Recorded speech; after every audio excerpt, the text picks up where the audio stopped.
disrupted. America that I fought for. Weird thing to happen. Hello, folks. Welcome to this Kitz Corner here. So you remember what happened with TikTok in the United States? How there was this evidence call for, shutting it down, and how it was a threat to national security because there were implications that came from China, and they brought in the CEO, even though from the Philippines.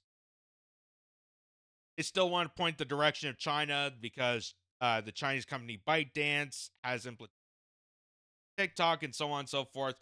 But when we dove into that story and found out more about this, it's not just Chinese influence that they were worried about.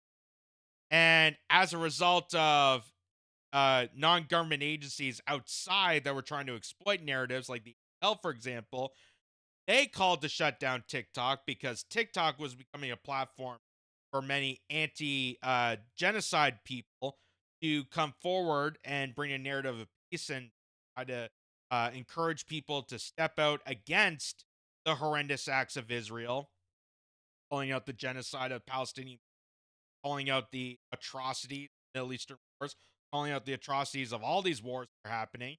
And people like the ADL, who are supporting Zionist ideology, were trying to stifle that. They were trying to squash that down. And they ordered Congress to take action on platforms like TikTok because it was reaching to a younger demographic. Well, here in Canada, they had their own little weird kind of band, but not really a band, but TikTok, because they also went to the narrative of national security and Chinese influence among young people using the application.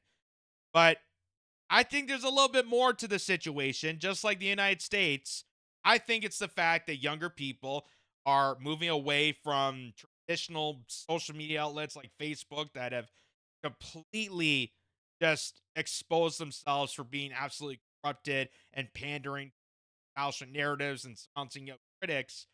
They're trying to go towards other platforms, and other platforms are getting subordinate from the government. So this is an article from Gizmodo, and they said that Canada's doing its own extremely weird TikTok ban. And it is a bit weird. It is a bit weird, the situation that they're trying to, influence people by saying that TikTok is damaging by Chinese influence, and how ByteDance, the corporation, being influenced with TikTok, even though TikTok, the CEO is from the Philippines, it's a Philippine company. They don't even allow TikTok in China. They have their own implication under Chinese communist regime. They have their own little platform that they deal with. They don't deal with TikTok directly. So there's just so many scenarios that play out to this. But Canada apparently has its own weird ban to this.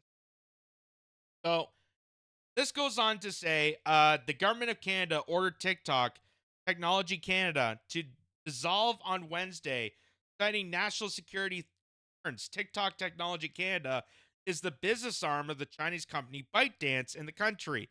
In a weird move, Ottawa did not order a ban of TikTok itself, and citizens will be allowed to use the application. Canada, like the United States, has been scrutinizing TikTok for many years now. The argument is that because ByteDance is a Chinese company and beholden to the Chinese Communist Party, app hoovers up more of the data of those in the West, and maybe it makes it available to the red Chinese. Lawmakers and observers who also argue that ByteDance tweaks the algorithms of TikTok in the West, so it makes young people stupid, while the Chinese version of the app makes them smart. I think that's a ploy long before TikTok, ladies and gentlemen. That's that has nothing to do with the app. That has nothing to do with the app. I think the West has already clearly done that to themselves. There's a reason you go to Eastern countries and they don't have programs like Jersey Shore or Honey Boo Boo. They're not keeping up with the Kardashians, surprisingly. I wonder why that is. They're more focused on civics, mathematics, architecture. They're trying to build things. We're more worried about the celebrity dating pool of Taylor Swift. I think we're kind of doing that to ourselves.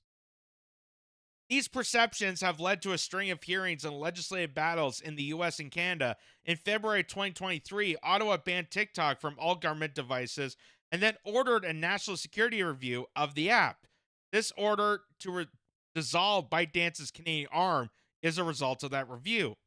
We come to the conclusion that these activities that were conducted in Canada by TikTok and other offices would be injurious to national security. Innovation Minister Francois Philippe Champagne told CBC News. What exactly did Canada find during its national security review? Champagne said you just have to trust him. Yeah, that's amazing. That's amazing. Hey, we found some incriminating evidence against TikTok. You just gotta trust me. We won't show you, just trust me. I'm not at liberty to go into much detail, but I know Canadians would understand when you're saying the government of Canada is taking measures to protect national security. That's serious, he said. So serious, I can't even actually reveal anything to back that claim. You just got to trust me. Trust me. That's dangerous phrase. When you hear a government official saying trust me, that is dangerous. I don't care if it is a trustworthy message. I don't care what it is. He is in a position of power. And he says trust me to people reading this. Don't ever.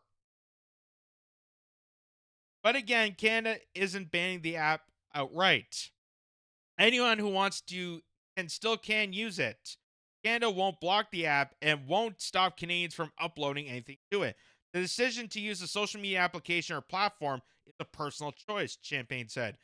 The order means that ByteDance will have to shut down 2 of its offices in Toronto and Vancouver. And a spokesperson for ByteDance told the Washington Post that the move would cost Canadians hundreds of jobs. We will challenge this order in court. The TikTok platform will remain available for creators to find an audience, explore new interests, and for businesses to thrive, ByteDance says. TikTok isn't faring well in the United States either. In 2020, in the last days of his first presidency, Donald Trump signed a vague executive order that prohibited people from doing business with ByteDance. Trump also said he wanted to see another company like Microsoft buy the application. The order was challenged in court. Yeah, because, as heinous as Chinese company ByteDance is, you really want to surrender that to an even more horrendous company like Microsoft? You want to send it to the military industrial complex number one agent, Microsoft? You really think that's good for a social media application used by young people? Yeah, we got to get away from the Chinese communist propaganda arm that they're trying to manufacture here and bring it to the good, trusting Western militarized industrial complex propaganda. That's the problem here. We're not propaganding ourselves. The anti-TikTok sentiment continued during the Biden administration. In 2022, Biden banned TikTok on U.S. government devices.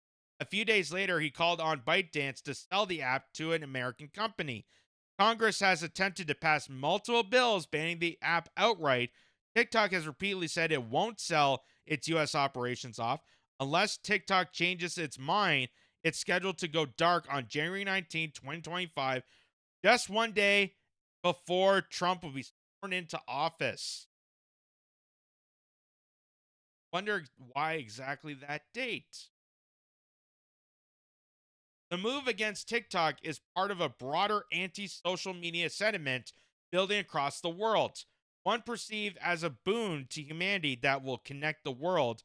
There's a growing perception of social media as an illness, at the heart of society. Evidence that it's addictive and makes people miserable is growing. Concerns about TikTok being the Chinese Communist Party data are mirrored in the concerns that American tech oligarchs like Elon Musk and Mark Zuckerberg do the same with Facebook and X. Exactly. These tech companies sell out to international conglomeracies.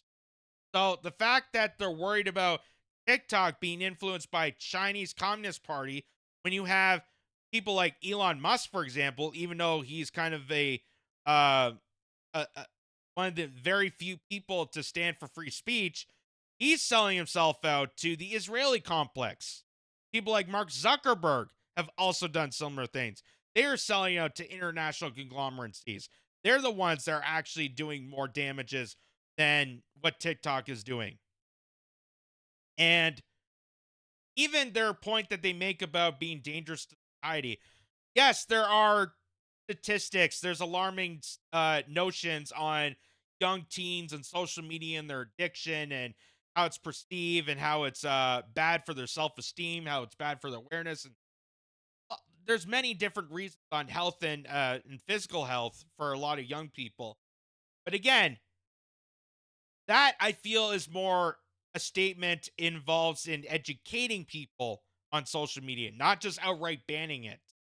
Because outright banning it is going to affect not only content creators that provide information and entertainment like we do here, but also a lot of businesses. A lot of businesses use social media platforms to advertise a lot of their business. And especially because a lot of these small businesses don't have the opportunities to go to a broadcaster. They can't advertise on, say, the Super Bowl. They don't have $30 million to pay for a 30-second commercial during airtime. So they have to resort to social media platforms to reach out to an audience. So this whole measure of trying to stop TikTok because of your paranoia of just Chinese influence and statistics on the health of young people is undermining the actual damages that subverting TikTok and closing it down will do to small businesses, how it will do to content creators, how it does to independent journalists. And that is why social media has become such a huge conversation involved in all of this, because social media has now become the pedestal, has become the town square of ideas. It's become the ideal market and the marketplace for people to share information. And because we have governments that don't want us to share the information, they don't want us to be in conversation, they don't want us to, expose their truths and expose, the hypocrisy from the government. They don't want us to bring people together to find out information. This is going to do more damage in the long run. They just don't understand that. They don't understand that because they're so influxed with this paranoid idea that because TikTok is associated with ByteDance, that automatically equals the Chinese Communist Party. That automatically equals propaganda. Even though they're the ones that propagandize their own public for many years on many other applications. So they're just angry that they're the ones not propagating people. And that the Chinese Communist Party, that has nothing to do with TikTok, uh, are people are going to TikTok to find a different opinion. Social media companies still largely have free reign in the United States, but many other countries are regulating the technology. In the EU, regulators have repeatedly fined and regulated Meta, YouTube, and X for citing concerns about disinformation. In Australia, Parliament is set to consider legislation that would ban X, TikTok, Instagram, and Facebook for anyone under the age of 16.